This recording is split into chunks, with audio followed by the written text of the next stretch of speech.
Welcome to the second part of our first episode. Here we're going to talk about the Confucius and Mencius ideology and talk about cultural differences. And lastly, we're going to touch on the model minority myth in the US. So let's first start with Confucius. Confucius might sound a little too old here, but it is nonetheless a very important part of Asian culture and history. The Confucius ideology has been ingrained in East Asian culture for thousands of years. It's just a part of us now.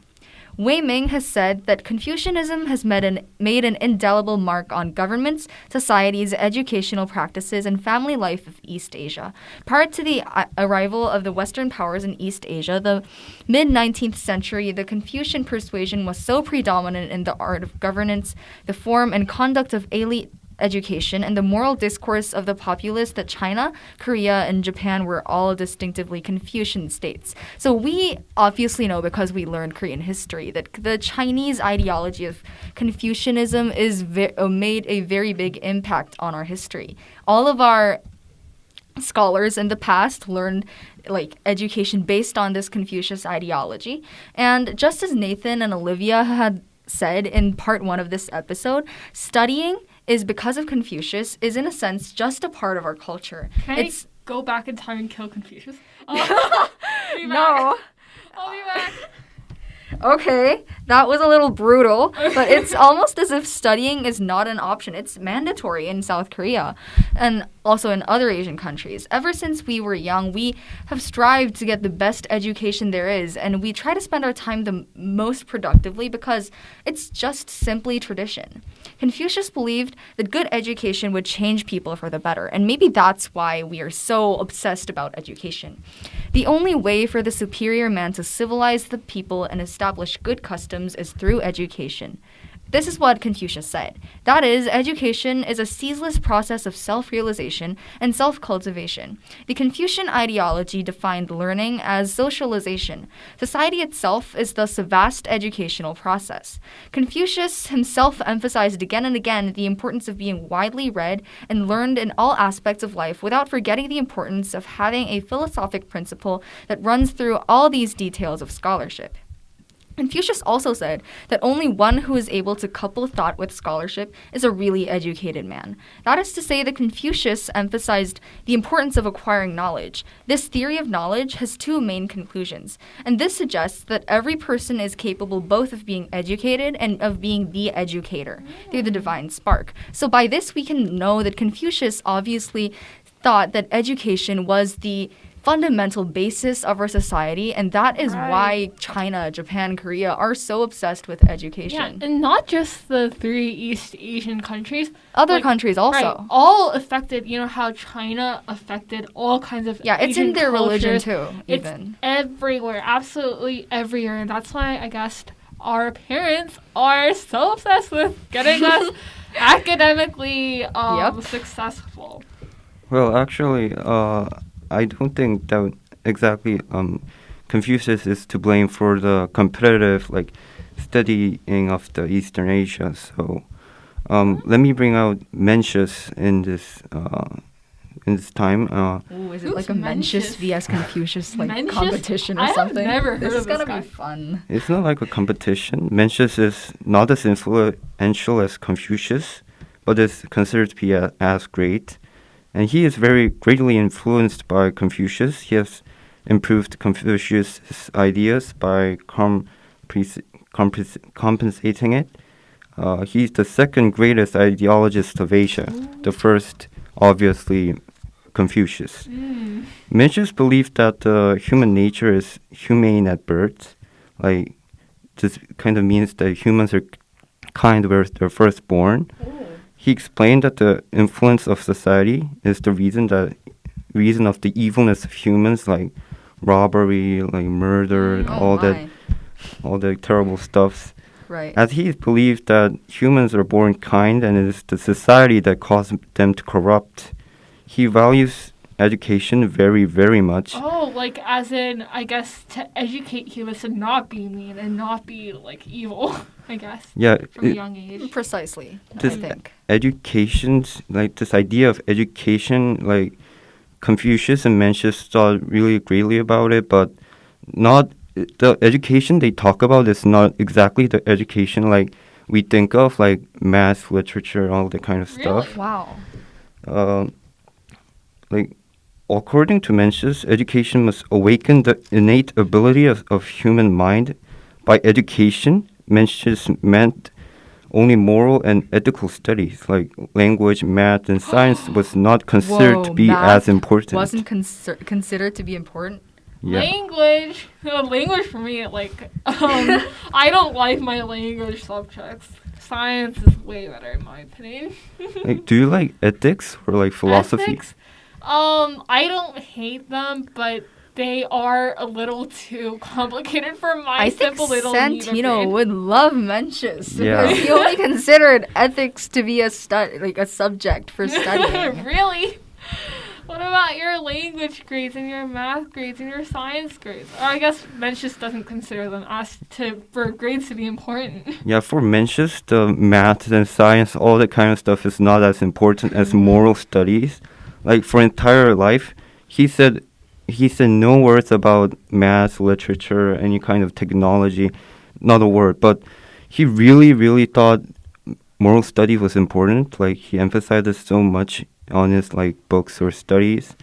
Mencius thought that studying is developing an idealistic human, which is a human that is natural mind of kindness is preserved. Like previously mentioned, Mencius thought that humans are humane at birth, and his idea on studies like is Based on that. Right? based on like preserving that the Oh, purity of wow. human mind, and to accomplish greatness to be a saint himself or herself. I guess I'm already like, I'm already far from what Mencius thought. Kind of failed at being a saint already.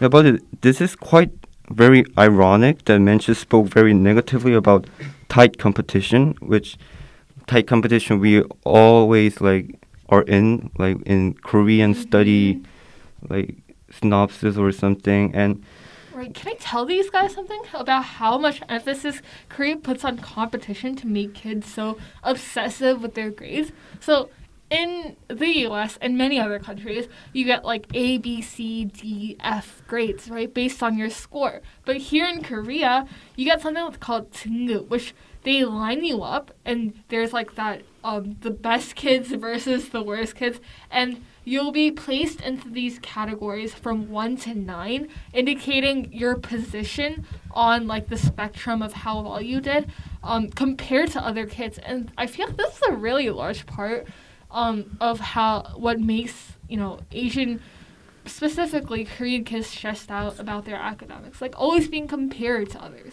like that rank system, like 등급 등급 kind of mean rank. And I think one of the key elements that made Asians so called like smart comes from that kind of tight competition. When his king, so Mencius' king, came for advice on how to make their country the strongest country among other countries in ancient China, they like fight it a lot all over. He responded that seeking power and competition between countries can lead to ordinary people following that idea too. He explained that when this happens, everyone will only think of themselves and their benefits, leading into conflicts between people. Yeah, this is exactly what's happening in South Korea right now, Which in is my opinion. kind of like what's happening at all schools. Even without like people seeking competition, this will still happen.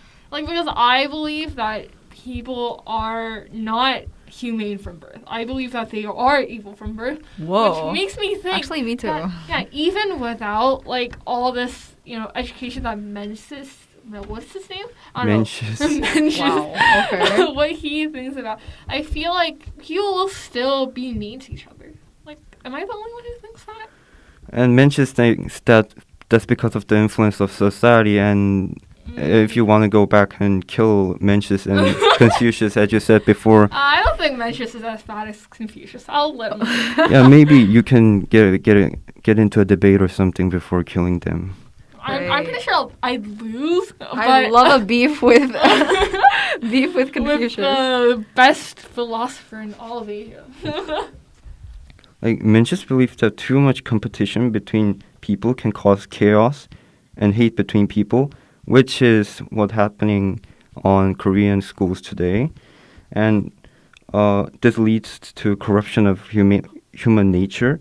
To sum it up, the Asian society is not only following the ideal education philosophy from their most respected philosopher, they're also encouraging to build up competitions that he said to stay away. Yeah, so because this, Mencius and maybe Confucius himself too did not create or even mention about the elements that made Asians so-called smart. I feel like competition really is a huge part of this. Like as an example, I would say that in the U.S., like something that Dana said that I related to was that in Korea, you don't get as much of an option when you choose classes to take. And I feel like it's so monotone that you just have to compare yourself to others to look at how good you are. In the U.S., because all your classes are different, you can't compare yourself if you're taking, like, I don't know, AP advanced, like, mathematics or something, to someone who's taking language classes. I found, like, this talk about Mencius to be very interesting because I thought that competition was always something that happened in South Korea because, like, in China, you know, there's a really rigid meritocracy and, like, a hierarchy, and I thought that was made from the past. But now that I hear that Mencius didn't like competition, that is actually a shock to me. Yeah, so I believe that what made Asians so smart is like cultural differences, especially the method of selecting government officials. Like started in Sui dynasty in ancient China, the ancient Asia held exams to select government officials. This is what I meant by hierarchy. God, exams all the way back in ancient China. I hate exams. I hate tests. Yeah, me too. But meanwhile, Western societies have selected government officials by their family and houses, which is kind of very unfair. And I believe I will hate this more than taking exams or like. Yeah, because you can't do anything about your social ranks. Like that's kind of, I'm not gonna cuss. Sorry, that's that's not something you want to be a part of. Yeah, this continued until the modern ages of the Western society and the Enlightenment, which is the period I really, really love because there is so much philosophy and philosophers coming at this time. Maybe we can skip the Enlightenment so that Santino doesn't have to talk about the philosophy. Maybe we can like make a special episode for you to talk about the Enlightenment. Oh, I would love to. And everyone's completely. just gonna fall asleep listening to him talking on and on about philosophy.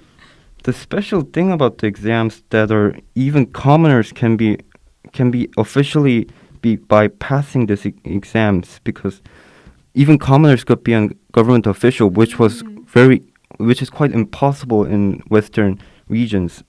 But these exams are very competitive, obviously.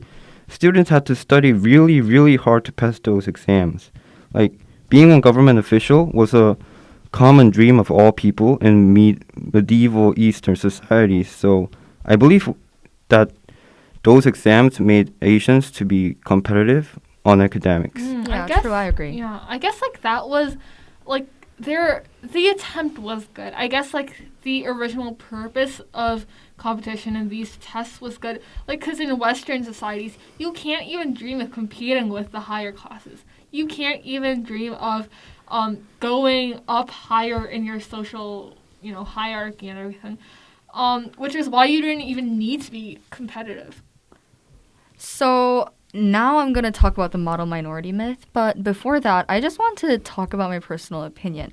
So I think that the Confucius ideology isn't that actually bad because we were so obsessed with studying and because this ideology was so like ingrained in our society, we were able to like study hard when we had nothing based on. So for example, after the Korean War, we literally had nothing, but because we were able to study and we had this hard work ethic, we were able to develop a lot. and have a lot of technologies. Definitely. I Yeah, guess, I'm personally proud about That's it. just a part of our culture. Yeah, so South Korea became this extremely developed country where the world's like best technologies are developed and created. But it is like just unacceptable that our knowledge, culture, and efforts are being the reason why we are discriminated against, not only in the US but also in other countries. This is the model minority myth. Because students in Asia study so intensely, when they emigrate to a Western country, they tend to become like top students and they get into good schools and get a lucrative career. And that, believe me, has multiple errors that should be fixed because that, first of all, doesn't apply to all Asian Americans. Definitely. So, for example, there are pay disparities. So, for every dollar the average white man makes in the U.S., an Asian Indian woman makes $1.21 and a Taiwanese woman makes 1.16. So, that by looking at this statistic, we can like infer that many Asian Americans are just better off than other like white men. But a Samoan woman makes $0.62 and a Burmese woman makes 50 cents. This is all different among all Asian Americans. But just like saying that all Asian Americans are smarter than others, we get higher paid, and that applies to everybody isn't true because the experiences of these like race groups are not the same. Right. The pay disparity inside the Asian American community is huge, and that doesn't, because you just take the average of all these things, it doesn't mean that people are necessarily all better off than other races. And I feel like this fact also makes people think that Asians don't deserve to be called minorities. Like, right. Yeah, this is something I've This actually is actually heard this is actually something that is people. shown in U.S. policies too. Yeah. Like in some cases, Asians aren't actually like included in these people that are supposed to be given subsidies. So it leads to like neglecting all these people in the Asian American community who don't have a lot of money, who are struggling to live, and they're like neglected in policies altogether, and that is a big problem. I would call this racism. Right? Yeah, right. And also, the model minority myth like erases racism against Asian Americans, just as Olivia said. Right. So there was this like prose I read 2 years back, and it was about like how the first and second generation of Japanese immigrants in the U.S. struggled to recover from the internment camp. Mm-hmm. So it portrayed the reality they faced. They were like evicted from their homes. They had to start their business from scratch all over again, and they had to work day and night to pay for their like offspring's tuition so that they can be like highly educated. And oftentimes this effort that the Asian Americans made are erased in society. It's just like, oh, they're smart. I don't know why, but just they're smart. They did not have There's to no do explanation. Any hard work. Right. It doesn't explain the backstory. It's of just these wiped Asians away. Working so hard to be where they are today. Yeah, so the model minority myth just makes it seem like Asians' intelligence and smartness just comes naturally, which is like entirely untrue. Right. We have had to like struggle and fight against racism too, and the model minority itself is like obscuring our efforts, and that enrages us. Yeah. Definitely. I feel very strongly about this too. Like, it's not like the social position. Everything that Asian Americans have today is essentially a result of how hard they worked back in like the 1900s, back when there were so many laws against Asian Americans, keeping them from being able to succeed socially. The myth persists in spite of the fact that 1 in 7 Asian immigrants in America today is undocumented and facing potential deportation. They're facing a lot of problems, but because they just think that the model minorities just are naturally smart and they didn't like do any, they didn't like make any efforts or anything, this myth is just ignoring everybody. You know, it's not fair, really. It's not fair at all. And also, I think this is like the most problematic of problems all. And it's that the model minority myth is like harmful to the struggle of racial justice. Because people think that Asian Americans are smart, they tend to like place them in the top rank of the immigrant section. You know what I'm talking about, Yeah, I right? definitely know what you're talking about. Yeah. And like They think that the Asian Americans have played with the rules in the American system because they like existed in the U.S. for a long time, and the success of some groups in Asian American immigrants is often held as an example toward which other groups should strive toward. So this just seems like for other races, Asian Americans should be like the model. Yeah, the which ideal. Makes them be and called that doesn't the model feel minority. good. Yeah, because that's not. It's not something that people should work to be like. so it's like making a hierarchy within the Asian Right, Americans, which causes for more, like separation Yeah. amongst the minorities. yeah, and I personally think that because minorities are like racial minority, there are a lot of like racial minorities in the U.S. They have to like stick together and work Right. together to like prove justice in the U.S. But that's not capable because of this myth. This myth just sets Asian Americans against other minorities. Yeah. Which is a lose-lose for Yeah, all right. groups. So this model minority myth is a crude and like a false notion that generalizes the intricate and like complex Asian culture in such a disrespectful way. We hope our episode has helped you elucidate the truth about Asians being thought of as being supposedly smarter than others. Today we touched on the very cliche stereotype that Asian kids are smart. But it turned out to be, well, not so much cliche, but a complicated and delicate issue. It was very meaningful to share my thoughts on the model minority myth and how this stereotype is exacerbating the situation. How about you guys?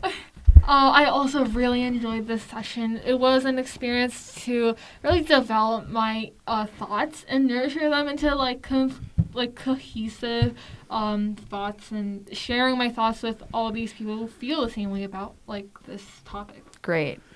Like, I think I'm the one who was the most nervous in the entire episode, but it was my first time, so like, yeah. It's our first. Yeah, it's All all of our- us. yeah.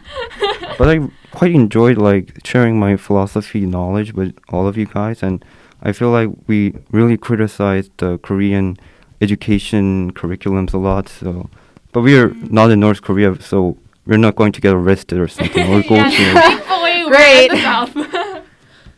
And also, this is like a very meaningful time for me because like this is also my first time, right?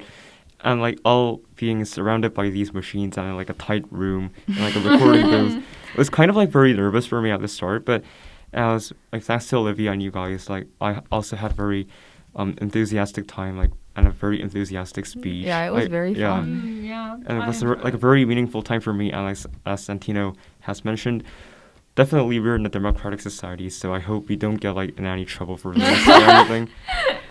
Okay, this was the very first episode of Token Students. Woo! Yay! Wow. Yay! Okay, so this was our first time, so it might have been a little awkward, but from next time, we're going to try to be a little more natural. Yeah. So, wait for our second episode, and bye-bye. Bye-bye. Bye.